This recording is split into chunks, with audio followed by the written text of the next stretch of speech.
தாத்தா மாமாலாம் நம்ம காலத்தில் வர்றாங்கன்னா ஒரே சந்தோஷமா இருக்கும். அது ஏதோ இந்த பஸ் ஸ்டாண்டு கடையில் இருக்கக்கூடிய ஸ்வீட்டை வாங்கிட்டு வருவாங்க. அது ஒரு மாசம் ஸ்வீட்டாக கூட இருக்கலாம். இல்லைன்னா இந்த பள்ளி மிட்டாய்பாங்க, ₹1 ஒரு மிட்டாய். அதை வாங்கிட்டு வந்தா அந்த பையன் எடுத்துட்டு பக்கத்து வீட்டுக்காரர்கிட்ட போய் சொல்லுவான், தாத்தா வாங்கிட்டு வந்த மிட்டாய் தெரியும்ல அப்படின்லாம் இப்படிலாம் பேசிக்கிட்டு இருந்த காலம். இன்னைக்கு தாத்தா இல்லை யாரு மாமா வந்து உட்காந்து பேசிக்கிட்டு இருக்காரு.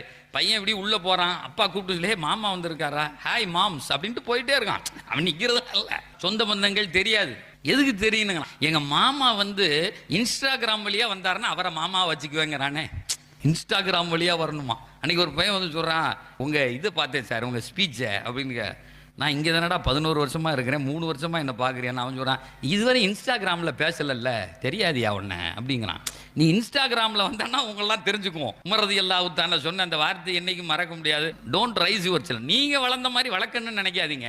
ஏன் அப்படின்னு கேட்டால், அன்னஹும் ஹுலிகும் மின் ஸமானின் கைரி ஸமானிக்கும். அவங்க பிறந்த காலம் வேற. இன்னைக்கு டிஜிட்டல்